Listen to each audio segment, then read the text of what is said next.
पिछले कोई 5 सालों से अगर आप पहले देखें तो ये डेथ रेशो इतनी नहीं थी, हार्ट अटैक की इतनी रेशो नहीं थी। मतलब लोग ये कहते थे कि यार जो जिम जा रहा है या फिजिकली को ट्रेनिंग ले रहा है तो वो उसकी लाइफ जो है वो बेहतर है उस बंदे से जो बिल्कुल ही घर में बैठा है। ये क्या ऐसा ये सारा सिनेरियो है कि पिछले 5 सालों में तो हम बहुत सुन रहे हैं, बहुत केसेस देख रहे हैं, वो ये फूड सप्लीमेंट की वजह से ही हो रहा है सारा कुछ? ये dark side of body building.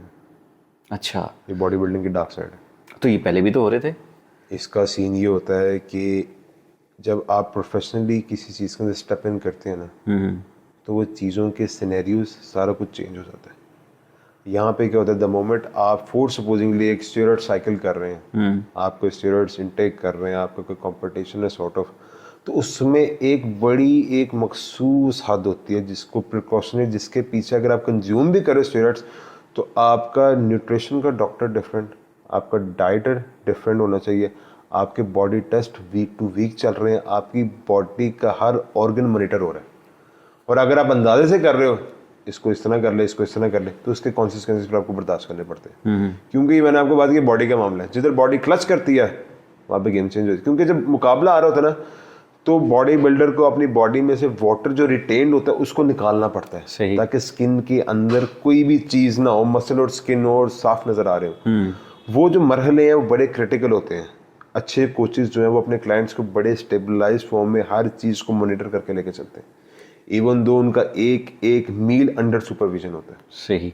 सो ये इतना क्रिटिकल मैटर है, यानी कि एक आम बंदे की समझ में आना शायद थोड़ा सा डिफिकल्ट है, अदरवाइज उसको कोई ट्रेनर या कोई सार्ड न्यूट्रिशन लेना पड़े। तो एक आम आदमी जिसका मुकाबले से कोई ताल्लुक नहीं है, कोई कंपटीशन भी नहीं करना उसने, बस उसने अपनी एक बॉडी को अच्छी शेप देनी है या बिजनेस वो करना है, अपना काम करना है, उसके लिए आप सजेस्ट करते हैं कि लेना चाहिए, उसको अवॉइड ही करना चाहिए कि यार नेचुरली चलो आप? सबसे पहले उससे पूछना चाहिए कि वो करना क्या चाह रहा है। नहीं, मैं कह रहा हूँ अगर फॉर एग्जांपल जस्ट फॉर अपनी फिटनेस के लिए, फिर तो कंसिस्टेंसी और रेगुलरिटी, दैट्स इट। हाँ, मतलब आम पब्लिक के लिए कोई ना उसने कंपटीशन करना है ना कुछ करना, जरूरत नहीं है। आपको स्टेप इन होने की जरूरत ही नहीं है। कोई आपको फोर्स करे वो बात अलग है, या आप अपनी मर्जी से खुद करो तो बात अलग है, वरना आपको कोई ज़रूरत नहीं है। अल्लाह ताला ने आपको हर चीज़ आपके हिसाब से पूरी दी हुई है, आप इसको सिर्फ रिकवर करते रहो और डेली आके एक्सरसाइज करते रहो, आप फिट हो, आप सेटिस्फाइड हो। First you should have to satisfy for yourself. अगर आप नहीं हो, आप कहते नहीं और तो उसके फिर कॉन्सिक्वेंसेस हैं। सही। अच्छा, ये जो सप्लीमेंट्स के साथ एक बॉडी बनती है किसी इंसान की और एक नेचुरल टाइम लगाता है बंदा, तो दोनों की लॉन्ग लास्टिंग कितनी है? सर, जो नेचुरल फूड सप्लीमेंट्स है इनका सिर्फ ये बेसिकली आपको हेल्प आउट करते हैं आपकी फूड रिकवरीज के लिए। सही। कोई इनका कोई इम्पैक्ट नहीं है, कोई साइड इफेक्ट नहीं। क्यों नहीं है? क्योंकि फॉर सपोजिंगली आपने वर्कआउट डन किया, एक तरफ आपको चॉकलेट का एक प्रोटीन शेक पड़ा हुआ, दूसरी तरफ आपके 6 अंडे उबले पड़े हैं। What would you prefer? जो लेस टाइम कंज्यूमिंग हो, जो टेस्ट में भी अच्छा हो, जो कि आप इजीली डाइजेस्ट कर लो, प्रोटीन शेक है।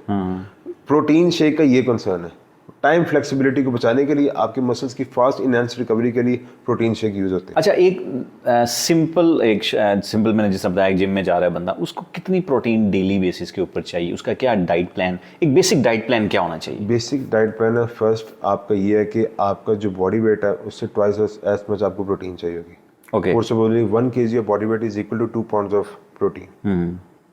फॉर आपका जिस तरह वेट अराउंड 70 kg है तो आपको 140 pounds of protein, 140 gram protein चाहिए आपको। सही। ठीक है, आपने जिस तरह, अब क्वेश्चन ये आता है कि हम इसको रिकवर किस तरह करें, इसको कंज्यूम किस तरह करें। उसमें आपको थोड़ी सी मैथमेटिकल चीज़ें करनी पड़ती हैं, थोड़ा सा डिजिटलाइज होना पड़ता है, जो कि गोरे करते हैं। वो क्या करते हैं, वो स्मार्ट वर्क करते हैं, जिसकी वजह से उनके रिजल्ट्स और चीज़ों में ज़मीन आसमान का फ़र्क होता है। आप 75 kg आपका वेट है, आपको daily 150 gram of protein per day चाहिए। अब आपने उसको कंज्यूम करना किस तरह करनी है? प्रोटीन शेक्स हैं, आपका मीट है, मटन है, बीफ है, चिकन है, एग्स हैं, फिश है, डिफरेंट सिनेरियोज हैं जो कि रिसोर्सेज है प्रोटीन के, आप उसको कंज्यूम करो और अपने बैलेंस के अकॉर्डिंग चलते रहो। कंसिस्टेंसी के साथ साल 6 महीने के बाद आपको अपनी बॉडी डेवलपमेंट स्टार्ट होना शुरू हो जाएगी।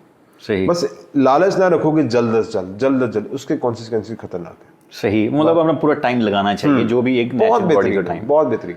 सही, ठीक है। उसका जो इम्पैक्ट है ना, जो आप जो नेचुरली एक जो नेचर ऑफ टाइम के साथ कर रहे हो, उसका लॉन्ग लास्टिंग इम्पैक्ट है और उसके बेनिफिट्स भी बहुत ज़्यादा हैं और उसके अंदर आपकी जो सेल्फ इन्हेंसिंग है ना, बहुत स्ट्रांग होती है। सही।